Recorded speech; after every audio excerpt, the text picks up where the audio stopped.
We like to say it is priceless because it is something you cannot buy. You have to earn it on the first Saturday in May. Boy, he loved the Kentucky Derby. He was a former WHS broadcaster who later became as familiar as the Twin Spires at Churchill Downs. His voice, his knowledge, you connected with him always to the first Saturday in May.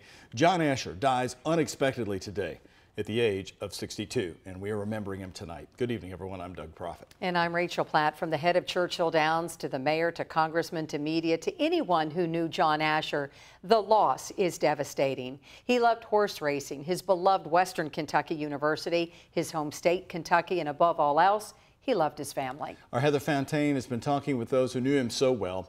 And Heather, what do we know now about how he died today? Well, Doug, all I can tell you right now is that we've been told by family that he was actually on vacation with his family in Florida when he had a heart attack and passed away early this morning. We are being told that he was taking his whole family on a trip to Orlando to visit Disney World. It was a family that loved him so much, and those who knew him well sharing with me the well-rounded and the well-loved person that he was. The face of Churchill Downs. 35-1 shot, got second. That was sounded on. And the voice everyone knew through WHAS radio and then through horse racing at the track. Our job down here in the paddock today will be to talk to some of the people involved in the races throughout this Derby day. The iconic and beloved John Asher was the thoroughbred of all things racing as the vice president of communications of Churchill Downs. He was a walking encyclopedia. He just had that innate curiosity about so many facets of horse racing, including he very fascinated who's going to win the next race. He loved handicapping. Prairie Bayou wins. I just promise I won't geld it, if it's whatever it is, all right? Yes, he made his picks, and they weren't always right. Horrible at picking horses.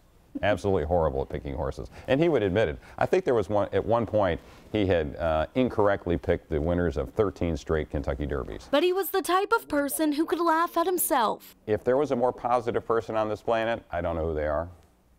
I can't imagine anybody being more positive than John Asher. I'm a human walking media center today, but this is the biggie right here. Before joining the Churchill family for just over 20 years, Asher rocked the radio waves at WHAS Radio. He has the best broadcasting voice I've ever heard. He just had these booming pipes, and when he delivered the news, you heard the impact. An award-winning journalist and a Western Kentucky University alum, he was a Kentucky boy through and through, born in Litchfield. Would treasure lock and step with him and going and doing interviews because he asked such intelligent questions and he had such great, again, institutional knowledge. He was someone that looked out for his community, helping the Catholic education system and serving on many boards, including as a trustee at Simmons College. He was a man of tremendous optimism and a man who just made every person he came in contact with feel as though they were the prime minister of the universe. Anyone who watched John Asher through the years knows about his weight loss, a stunning transformation. He wanted a better life, wanted more time with his cherished family, a wife, 3 daughters, and now 2 grandchildren. My heart goes out to Dee, and he loved his family and those kids. Most important, this is my wife, who is 10 days overdue. We're expecting a baby. John Asher, known for his love of family, community, and horse racing. And boy, did the community love him back. John Asher finishing first in our hearts. It's an exciting time here at Churchill Downs. And you know, tonight they're actually going to be lighting the Twin Spires in that Western Kentucky University red.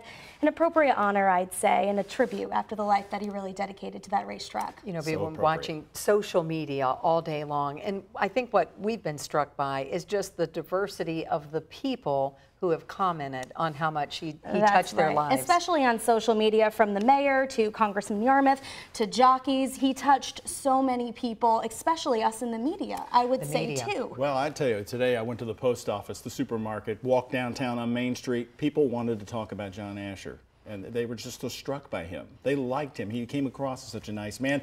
And the fact that they're going to change the Spires, he did that for so many other groups in this community. And that's something that they said too, is that if you didn't know anything about horse racing and it was something you wanted to know, he was going to tell you. He was going to have the right facts. He would not have the winning horse, Pictorial, but he would know everything about horse racing, and he was the guy to let you know if it was a sport that you were really trying to get into. As Mark said, his losing record was quite famous. Yes, Very absolutely. Good. Thank you so much. Wonderful Appreciate person. it.